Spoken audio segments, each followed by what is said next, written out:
Olá, meus amigos. Estamos de volta com nossas aulas da nossa classe Família Forte, Igreja Forte. Hoje nós vamos falar de um aspecto muito especial da família. Nós vamos falar hoje sobre o papel do homem na família. Mas antes, eu gostaria de fazer uma oração com vocês. Senhor nosso Deus, nós te agradecemos a oportunidade que temos de aprender um pouco mais da tua palavra, Senhor. Te peço que você esteja ajudando as famílias nesse momento de isolamento social, Senhor. Que elas possam estar firmadas em Ti, Senhor.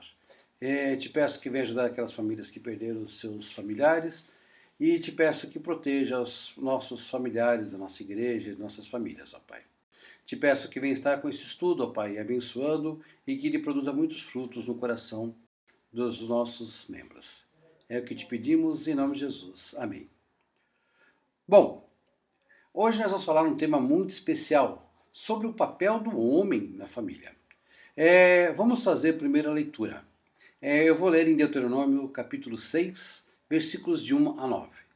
Estes, pois, são os mandamentos, os estatutos e os juízos que mandou o Senhor vosso Deus para ensinar-vos, para que cumprisseis na terra a que passais a possuir, para que temas ao Senhor teu Deus, e guarde todos os seus estatutos e mandamentos, que eu te ordeno, tu e teu filho, e o filho de teu filho, todos os dias da tua vida, e que teus dias sejam prolongados. Ouve, pois, ó Israel, e atenta em os guardar-lhes, para que bem te suceda, e muito te multiplique, como te disse o Senhor, Deus de teus pais, na terra que mana leite e mel.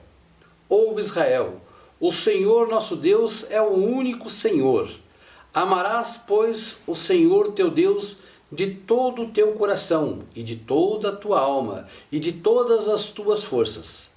E estas palavras que hoje te ordeno estarão no teu coração, e as ensinarás a teus filhos, e delas falarás assentado em tua casa, e andando pelo caminho, e deitando-se e levantando-se.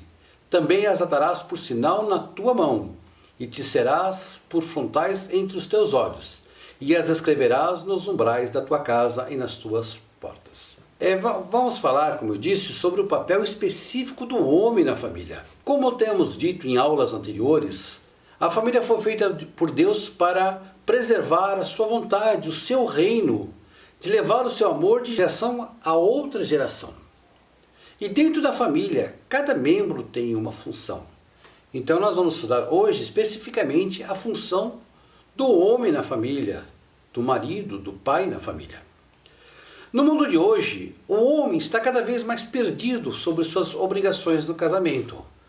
Temos visto várias pessoas que não sabem exatamente ou estão se postando mal no casamento. Às vezes alguns se perguntam quem que é o chefe da casa, às vezes que parece que manda é a mulher. E na verdade muitas mulheres, grande parte das mulheres, são chefe da casa, ou por falta do marido, ou por outras necessidades.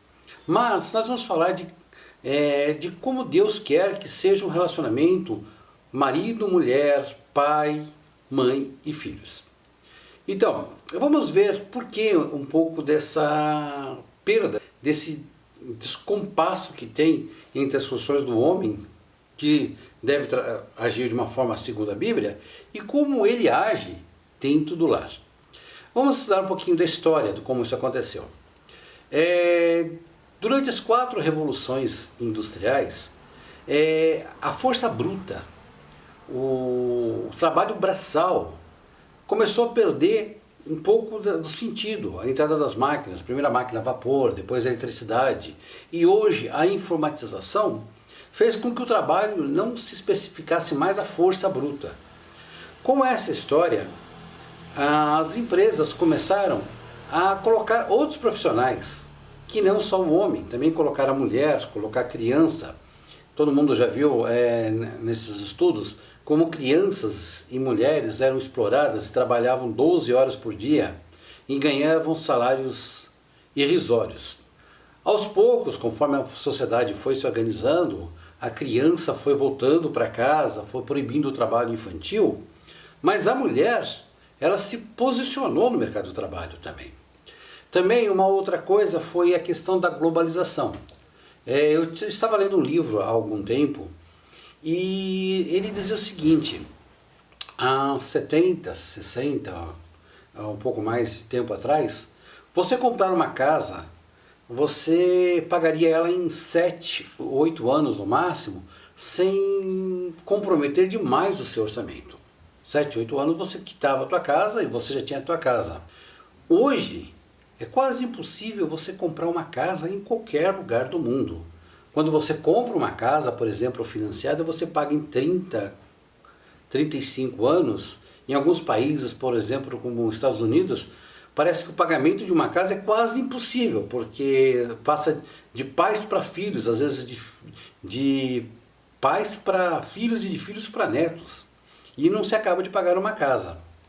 Isso é um exemplo de como o mercado hoje ficou complicado, por exemplo, o homem. O homem não consegue mais dar o sustento sozinho para a família, ele tem que ter o apoio da mulher. Então, um dos papéis do homem, que era o do provedor, acabou tendo que ser dividido com a mulher. Então a mulher entrou no mercado de trabalho por necessidade, ou então até por uma questão vocacional, e ela não vai sair tão cedo. Hoje, hoje não se pensa mais em mulher sair do mercado de trabalho. Ela é uma força dominante e hoje ela está cada vez mais se inserindo em todas as áreas do mercado de trabalho, inclusive áreas com força bruta. Depois surgiram alguns movimentos de luta pela mulher, alguns movimentos feministas, que lutaram contra a opressão que as mulheres estavam tendo. Elas trabalhavam o mesmo que o homem, mas ganhavam menos do que o homem. Às vezes jornadas maiores, e às vezes elas não conseguiam ser promovidas a cargos maiores por uma questão até de preconceito. Então esses grupos lutaram por isso e tiveram várias conquistas, é uma luta justa. Mas também alguns grupos feministas se excederam nessa luta pela mulher. Acabaram jogando fora ou criando aversão a alguns termos e alguns moldes bíblicos, como a questão da submissão e de respeito da mulher ao homem, mas principalmente a questão da liderança do homem, conforme a Bíblia fala. Também há um outro problema que muitos de nós, muitos pais, muitos homens, vêm de lares em que a presença do pai é muito fraca. Às vezes o pai, por vários motivos, ele tem uma presença fraca. Então ele, dentro da casa, seu papel de liderança não ficou muito bem estabelecido, ele não aprendeu. E algumas mulheres, até por personalidade, ou até por necessidade, porque o homem não assume seu papel, acaba elas tendo que fazer, tomam a liderança da casa, o que não é bíblico, a liderança é do homem. Outra situação é do pai general, aquele pai vigoroso, rigoroso, intolerante, cruel, que acaba levando ao filho querer nunca ser igual a ele e acaba indo por um outro extremo, ou seja, ele se torna extremamente tolerante e flexível na criação e na disciplina dos seus filhos, às vezes chegando a não ter nenhuma disciplina. Tudo isso contribuiu para que a figura da liderança começou a ficar um pouco obscura, ficou um pouco embaçada. Também um outro problema que se vê em muitas famílias é o excesso de trabalho. Hoje nós estamos num país em que se ganha muito pouco e às vezes quando se arranja um emprego, o pai de família sai muito cedo, de madrugada, os filhos estão dormindo, e ele volta muito tarde, os filhos também ainda às vezes estão dormindo, e pela essa falta de tempo e por esse excesso de trabalho, pelo cansaço, o contato que ele tem com os filhos é muito pequeno. Então isso também é um grande prejudicial para essa figura do pai dentro da família. Outra coisa, a mulher, por já ter uma estrutura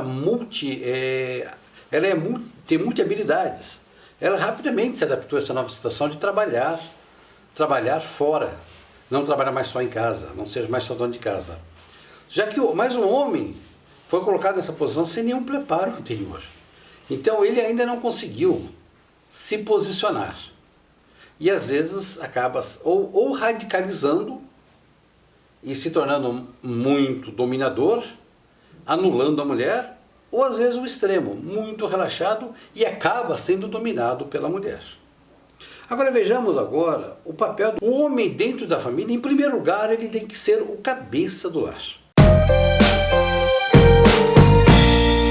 Vamos ler agora em 1 Coríntios, capítulo 11, versículo 3.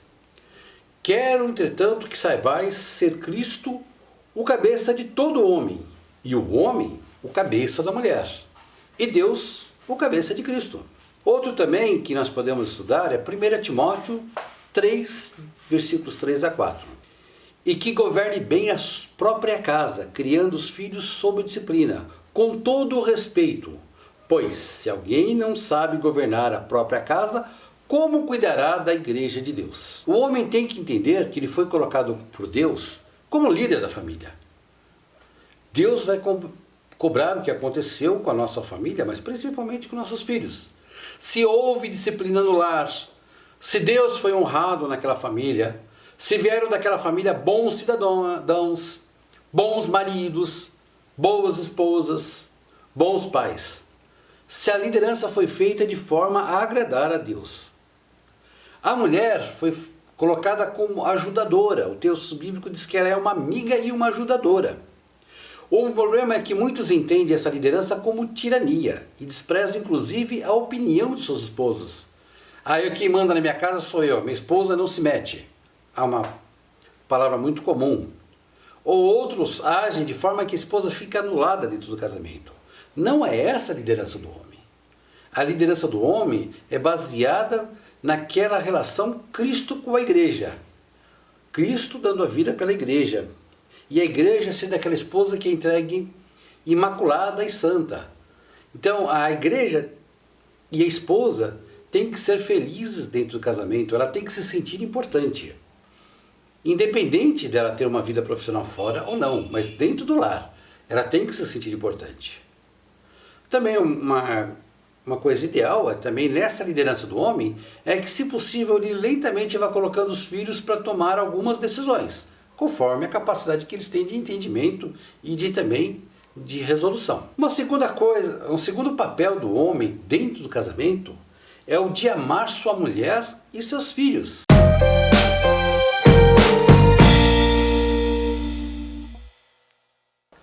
Em Efésios 5:25 você vê uma clara ordenança de Paulo.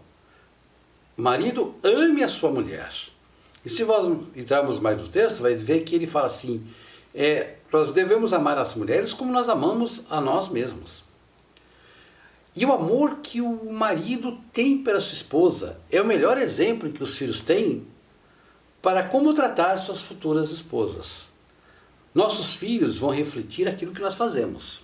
Se nós tratamos bem a nossa esposa dentro do casamento, se nós respeitamos ela, se nós a amamos e mostramos nosso amor, e os nossos filhos veem isso com uma forma sincera de demonstração de amor, eles vão fazer a mesma coisa, eles vão aprender. Muitos casamentos são destruídos porque os filhos, quando chegam no casamento, não têm um exemplo de como ele deveria ter tratado a esposa. Se ele tiver, toda vez que ele cometer um erro no relacionamento, ele vai lembrar, opa, meu pai não fazia isso. E ele vai ver e como sua mãe também respondia a esse amor do marido. Nós homens não gostamos de demonstrar amor. Nós gostamos de mostrar firmeza, não mostrar fraquezas. E muitas vezes nós esquecemos que temos que ser pessoas amorosas para o nosso cônjuge, para os nossos filhos. Às vezes temos que mostrar que somos fracos também. É claro que você não pode te deixar com que eles percam o respeito por você. Mas quando você comete um erro, você dá um castigo errado, você faz alguma atitude errada, você estoura de uma forma errada, o ideal é que você chegue para o seu filho e peça desculpa, peça perdão para a esposa, para os filhos. Eles vão muito mais do que menosprezar, ao contrário. Eles vão perceber que você é uma pessoa humana e que eles têm que aprender que você erra, mas também acerta. E eles vão aprender em sua vida. Como eu falei, nós não temos uma capacidade de mostrar muito sentimento. Às vezes nós nos perdemos em excesso de trabalho, nos perdemos em outras estações, esquecemos dos nossos filhos, esquecemos de como mostrar esse sentimento lá. Eu estava lendo uma revista uma vez, A conversa de dois empresários, muito bem sucedidos dois, e eles conversavam a respeito das preparações do casamento da filha de um deles. Quando esse que a filha ia casar começou a chorar. O outro, não entendendo nada, perguntou intrigado, por que você está chorando? Ele falou assim, olha, minha filha vai casar. E só agora eu me dei conta de uma coisa. Eu não conheço a minha filha. Ela é uma completa estranha para mim. E agora que eu quero conhecê-la, ela vai sair de casa. Veja bem, ele trabalhou a vida inteira para dar o bom e do melhor para ela. Comprar o do melhor. Mas o mais importante, que é mostrar amor e dar companhia para ela, ele não fez. E depois ele se ressentiu por isso. Vi também um filme chamado Clube dos Cinco, um filme bastante antigo. E a história de 5 adolescentes que ficaram durante um sábado presos dentro da escola porque eles tinham feito algumas coisas erradas dentro da escola, como castigo. E acabaram, eram completamente diferentes. Uma era rica, outra era pobre, tinha uma rebeldia quase à marginalidade, outro era nerd, eram completamente diferentes um do outro. Mas no fim do filme eles começam a entender o problema de cada um. E uma coisa interessante nesse filme, que o grande problema residia no relacionamento familiar deles. E basicamente esse relacionamento se referia ao pai. Um pai era muito exigente, outro pai era completamente diferente. O filho estava lá, ele entrava, saía, trabalhava e não queria saber do filho. Dava do bom e do melhor para o filho, mas não tinha mínimo interesse pelas coisas do filho. O outro, ao contrário, era muito exigente, queria que o filho tivesse notas altíssimas, um alto desempenho.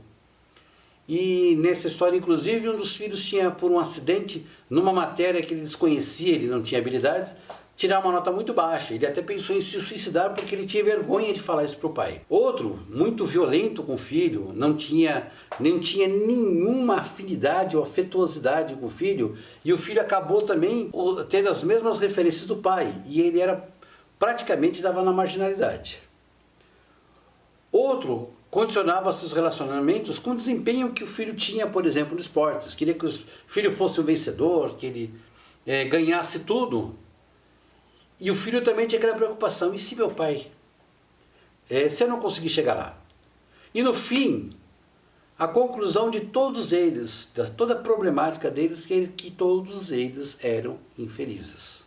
Ou seja, o relacionamento deles com os pais deles era um relacionamento insatisfatório para eles. E isso gerava vários problemas, eram todos adolescentes, e gerava para eles problemas seríssimos. Veja que a Bíblia diz, em 1 Pedro 5,3 está escrito o seguinte, nem como dominadores dos que vos foram confiados, antes tornando-vos modelos do rebanho. Então nós pais, não somos dominadores, não podemos colocar uma disciplina em cima dos nossos filhos daquilo que nós não fazemos. É como a história que eu vi de muitos pais que proibiam o filho de fumar, mas fumavam. Que exemplo que ele dava. Proibiu o filho de beber, mas bebiam.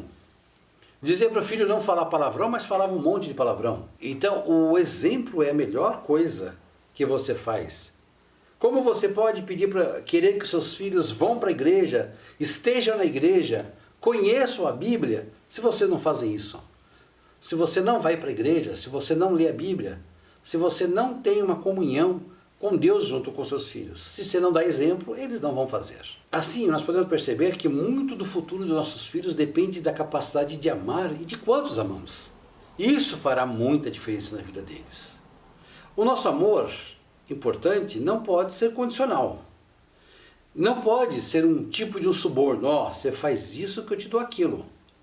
Não é uma relação de troca.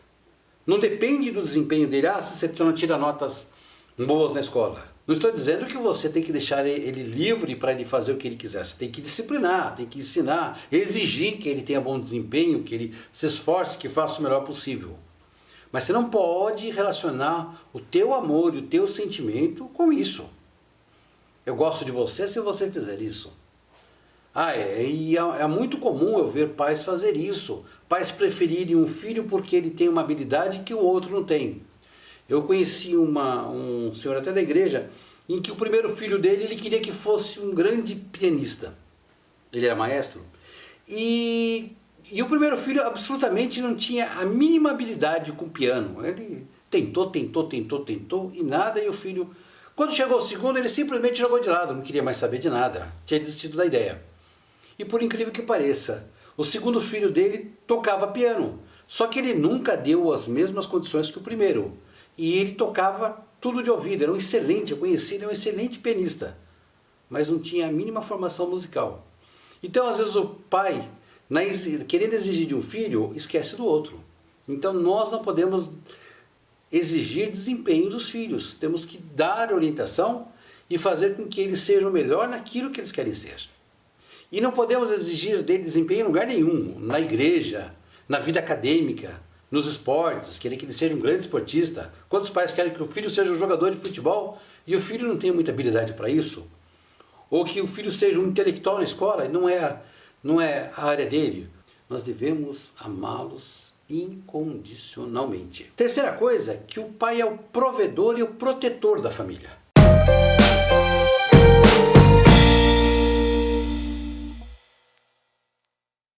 O homem foi designado como provedor e protetor da família.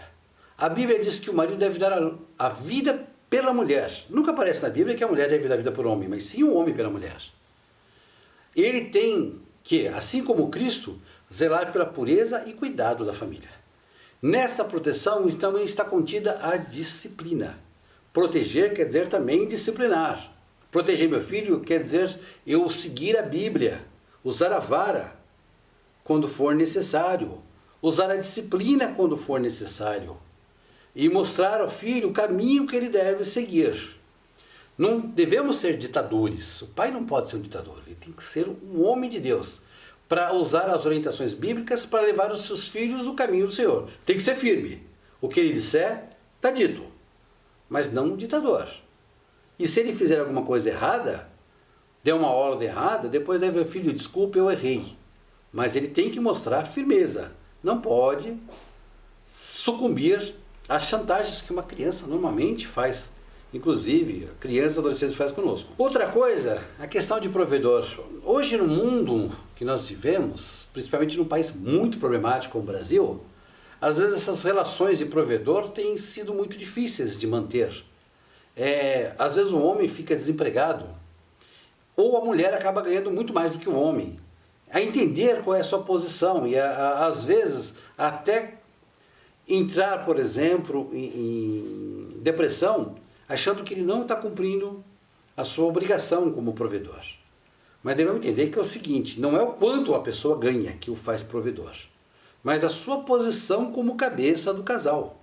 Muitas vezes a mulher vai ganhar mais do que o homem, até no mercado de hoje há profissões femininas que ganham mais do que a do homem. Isso não é problema. O homem não tem que querer sempre ganhar mais que a mulher. O que ele não pode é deixar com que isso afete a sua liderança na casa.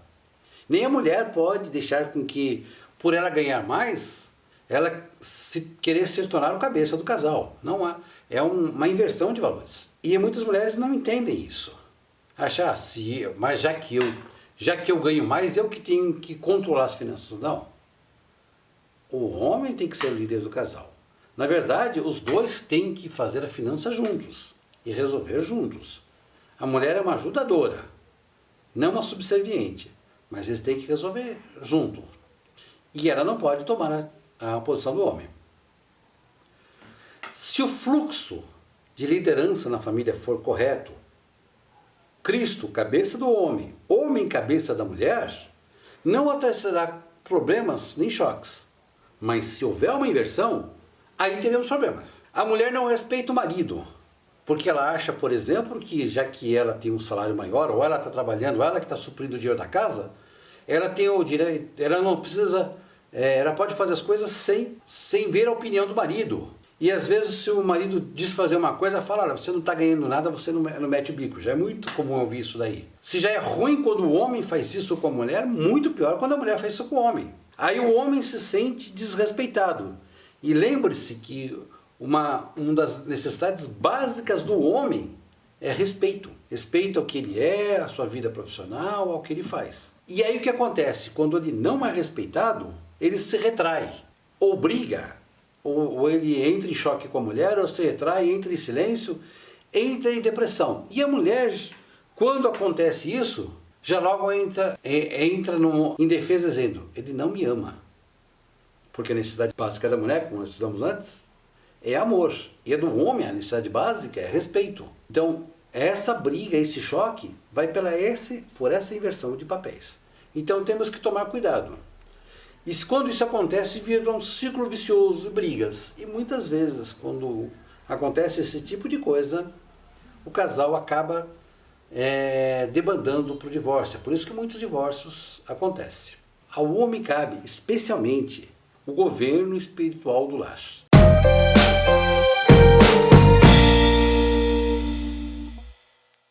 Nós vamos ler Tito, capítulo 1, versículos 5 e 6. Paulo manda Tito para algumas cidades na região de Creta e ele fala para que ele achasse alguns presbíteros, pastores. E uma regra que ele coloca é o seguinte: alguém que seja irrepreensível, marido de uma só mulher, que tenha filhos crentes, que não são acusados de dissolução, nem são insubordinados.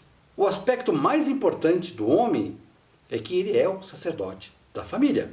Ele tem que levar os filhos e a família a Cristo. Muitos maridos têm deixado o papel de liderança para a mulher. Uma das alegações é que elas têm mais jeito com as crianças. Mas às vezes fazem isso por pura preguiça ou desinteresse. Mas é grave essa terceirização. Cabe ao pai levar ao filho. Como nós vimos lá em Deuteronômio, que o homem tem que levar o filho a Deus, por exemplo. Mostrar pelo caminho, levar pelo caminho, falar com o filho de manhã, de noite, colocar placas na casa. Aqueles quadrinhos é interessante colocar, para que o filho entenda que ele é de uma família cristã. A mulher tem um papel também no ensinamento do filho, mas a liderança espiritual é do pai. Diz a Bíblia no livro de Jó que Jó orava todos os dias, ele é sacerdote, ele intercedia a Deus pelos filhos, para que se tivesse pecado, Deus perdoasse. Jó era sacerdote de seus filhos, e nós devemos ser sacerdotes de nossos filhos. Não quer dizer que a mulher não possa ensinar os filhos, ela pode, ela deve, a mãe deve. Inclusive ela faz isso muito bem. Nós vemos que as maiores professoras para crianças são mulheres, dentro da igreja e na vida secular. Mas dentro da casa, o homem tem o papel principal. Levar para o filho o tempo todo da palavra de Deus é uma obrigação. E ele pode usar todos os meios didáticos possíveis. Já foi feita uma pesquisa em que quando o homem se converte primeiro, ele costuma levar a família para a igreja. Como líder ele leva para a igreja. Mas o grande problema que nós temos nas nossas igrejas é que a maioria das pessoas fiéis a Deus são mulheres. Em muitos lugares a liderança masculina é muito pouca, muito pequena. Poucos homens que lideram nas igrejas. Por quê? Porque as mulheres são mais sensíveis à voz de Deus do que os homens. Nós podemos até ver na Bíblia.